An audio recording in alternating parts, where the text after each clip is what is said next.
eu mostrei nos vídeos anteriores, baseado em Isaías 9, como também em Isaías 65, que o resultado corresponde concernente à colheita. Nós acabamos de ler em Pedro que quem entende isso, quem recebe o DNA, quem recebe a natureza divina, que entra debaixo do governo, na responsabilidade do Pai, não fica sem receber a sua recompensa.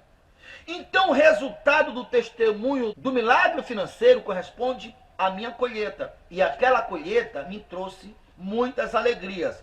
E aquelas alegrias, ou aquela alegria, se tornou combustível para outras colheitas, para outros milagres. E pode ter certeza, se hoje eu sou pastor, tem a ver com aquilo. Muitos milagres que aconteceram na minha vida tem a ver com aquilo. Então aquele milagre corresponde à colheita mesma que Isaías 9 está falando. Porque Isaías 9:3 começa dizendo que havia um povo triste, um povo na sombra da morte, não tinha esperança nenhuma. E de repente aquele povo que estava prestes a morrer, surgiu uma grande luz. Que luz é essa? O próprio Senhor Jesus. E como assim? O Senhor Jesus é igual um vagalume que brilha? Não, o Senhor Jesus trouxe palavra de esperança. Levou o povo a acreditar em Deus.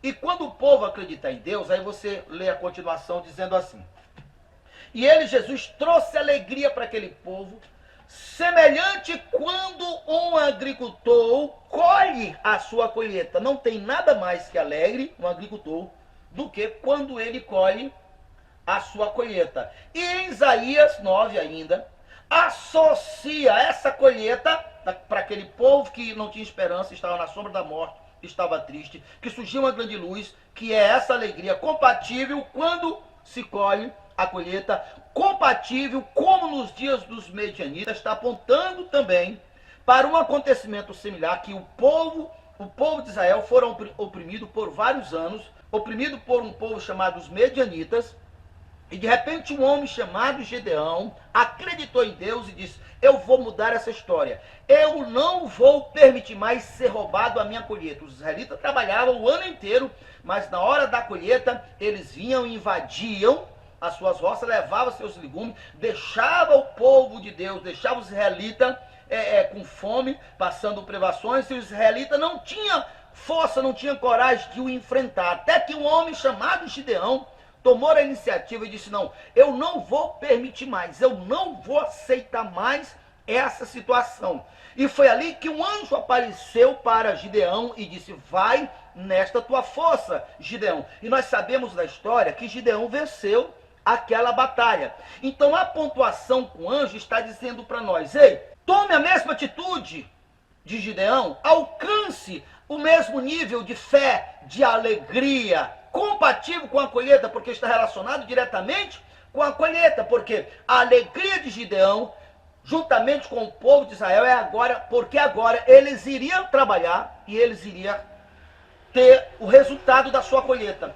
E lá em Isaías 65 fala exatamente sobre o mesmo assunto de uma forma diferente. Primeiro fala: olha, aqueles que não ouviram o conselho de Deus, esses perecerão, esses sofrerão, esses passarão privações e escassez. E compatível, o espírito de tristeza, que é sinônimo de ausência de força. Se todas as coisas são atraídas pelo Espírito, se na palavra da promessa de Deus tem o DNA de Deus, e o seu resultado é assegurado o DNA pelo Espírito, o espírito abatido, o espírito de tristeza, o espírito de desânimo, o medo da escassez, o medo de qualquer coisa, corresponde também ao DNA da escassez. Corresponde também o espírito que assegura o resultado. Então, enquanto que Isaías fala que aquele que não ouvisse teria o espírito abatido, passaria privações, a promessa para o povo que ouve a Deus é: porém, aqueles que ouvem plantarão e colherão, porque não mais plantará para outros colherem, não mais edificarão casas para outros morarem na casa. Está mais uma vez apontando para a história de Gideão.